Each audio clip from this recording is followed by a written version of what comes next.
Good evening. My name is Stephanie Bishop. I'm one of the public information officers with California Interagency Incident Management Team 2.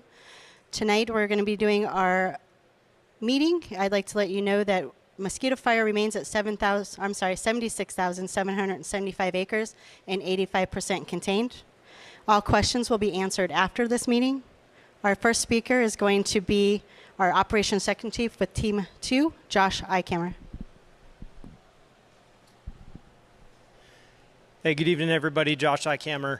We'll go ahead and start with our suppression efforts here on the fire, just to kind of cover what we're doing to keep the fire in its existing footprint. And we'll start in what we call Branch 10, which includes this area here with Divisions Charlie, Hotel, Juliet, and Kilo. In Division Charlie, down in the edge of Forest Hill, moving to the north, crews continue to mop up in there and respond occasionally to service calls and make sure that fire is essentially in patrol status. Things are looking really good in there. Moving up into Division Hotel, all along the Forest Hill Road, things are looking really good. Again, very few smoke showing. That would be a threat to the line.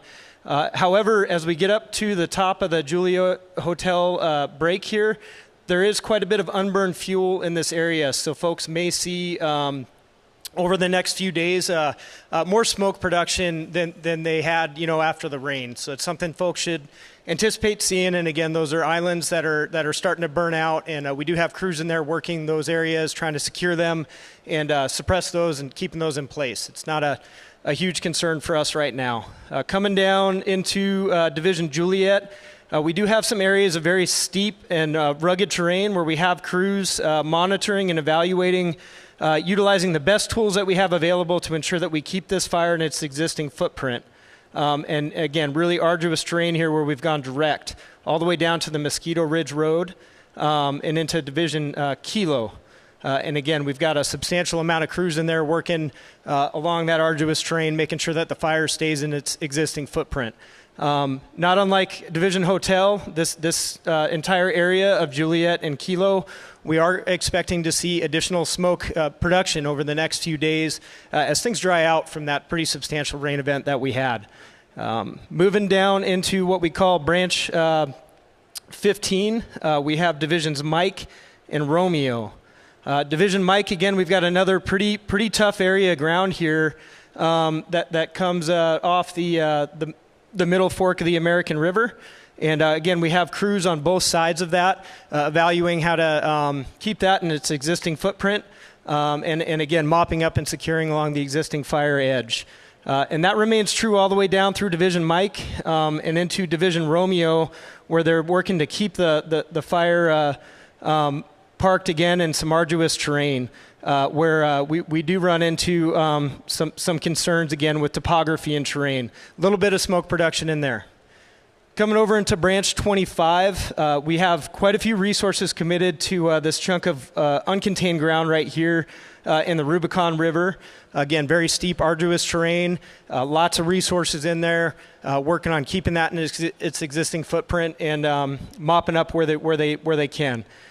Coming around to Division Uniform, or from Division Uniform into Division Yankee over to Volcanoville, very little activity in this area. Crews are focused on mopping up and securing the line. And all around this incident, we're working on backhaul, where we have non-essential supplies, and just really cleaning up, trying to make sure that things are looking good for the community as people get back into their homes. I want to move over and talk about our efforts for cleanup a little more. And so for folks to be aware, we do have 2 suppression repair groups working on this incident. And we have a substantial amount of resources up here in what we're calling Branch 10 right now, working to, again, repair fire suppression damage that's occurred on this incident. Make sure that things are looking really good for the public and safe. So there's quite a bit of, again, heavy mechanized equipment working in that area to help with those cleanups, or with that cleanup, and also a significant amount of hazard tree removal going on where we had snags that are going to be a hazard down the road. So we're working on cleaning that up and getting that stuff, basically out of the way of the public in our existing roadways. So we also have another suppression repair group working doing the same thing over here in Branch 25. Again, working, cleaning up around Volcanoville, all the way down through here, some of our primary and indirect lines over into branch 15.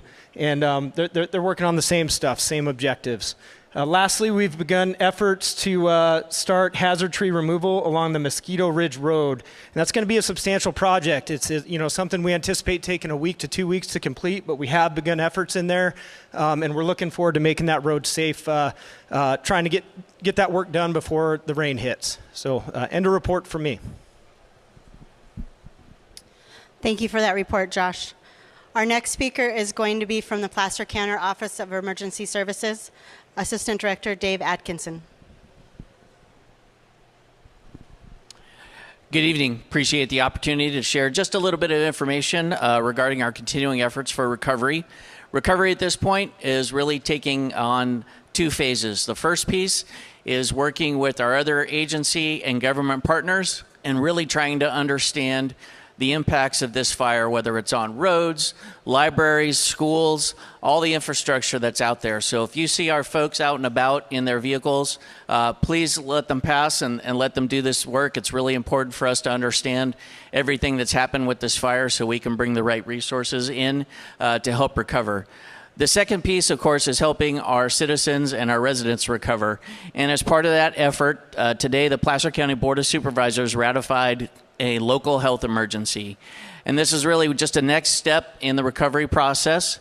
What this local emergency means is that we ask you to please not to disturb the debris, ash, that might be on your property.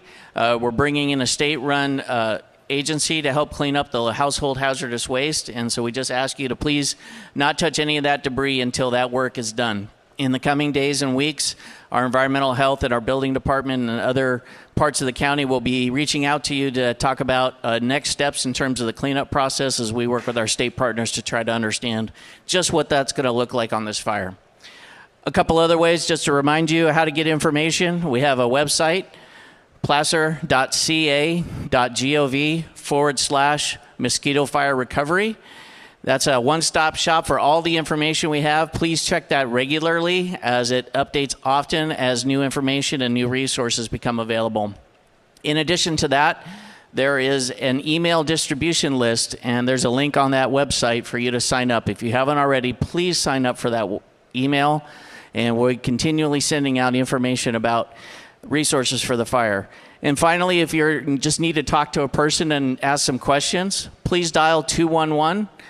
They can help you out with any questions, and if they can't help you out, they'll refer those back to our office, and we'll help figure out how to get you that information.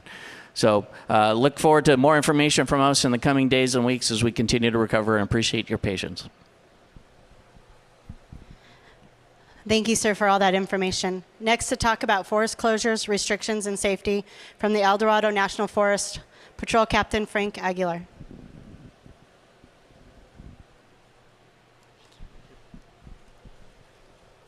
Hi, Captain Frank Aguilar, El Dorado National Forest. Just want to talk a little bit about our closures with regard to the El Dorado National Forest and the Tahoe. It's very important that we keep people out of these areas. We still have a lot of crews out there, so it becomes a public safety issue if we have the public using the same roads that the crews are using. I was out there yesterday on 11 Pines Highway, and I came across a lot of heavy equipment, and I was in there looking for somebody who had gotten through the roadblock. And so if we can try to avoid that, and it'll help out the crews and allow them to get the work done that they need to get done. Thank you, sir. I appreciate that. Next is our agency administrator, representing both the Tahoe and El Dorado National Forest, from the Tahoe National Forest, District Ranger Mary Grimm. Good evening. I'm Mary Grimm. I'm the District Ranger for the American River Ranger District, and I just wanted to talk for a minute about some of the questions we're getting about the closure and when folks will be able to get back in. I just want to start off by acknowledging that I know that there's some really beloved sites within the closure area, places where you go with your families to hunt, to fish, to camp, to hike, and folks are eager to get back in there. But as we've talked about this evening, and particularly with Josh, there's a lot of equipment out there and a lot of firefighting efforts and suppression and repair efforts happening where we need to maintain safety for those crews as well as public safety in the area. So for now, the area will stay closed, but know that we evaluate those closures on a daily basis. And as soon as we're able to get things open for public use again, well, we will let you know. Thank you, ma'am. And to do closing comments with California Team 2, it's going to be Incident Commander John Goss.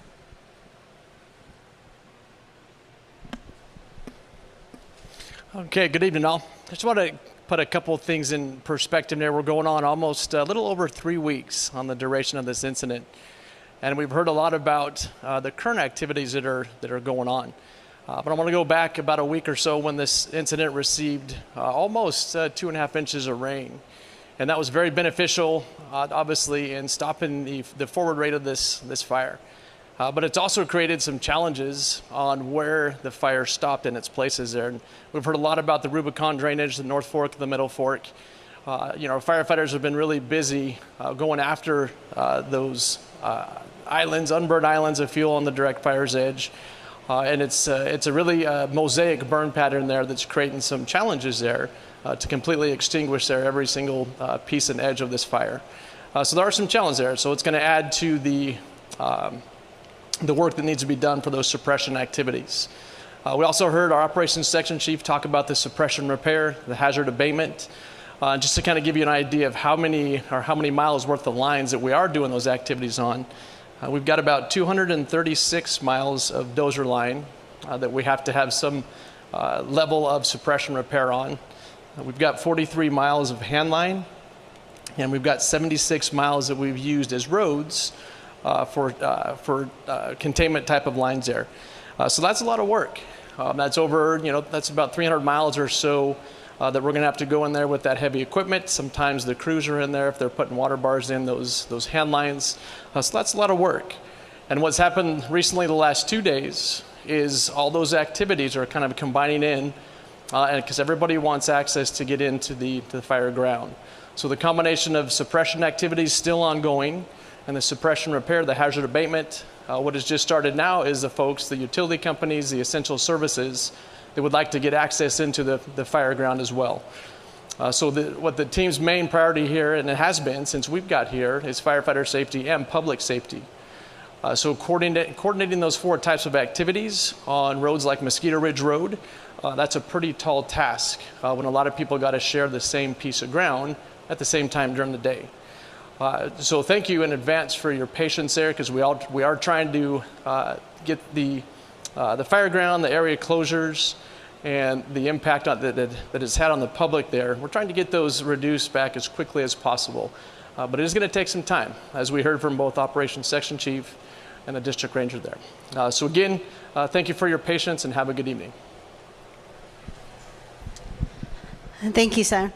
So this evening we do not have any questions at this time, so that will end our meeting. Thank you for joining us.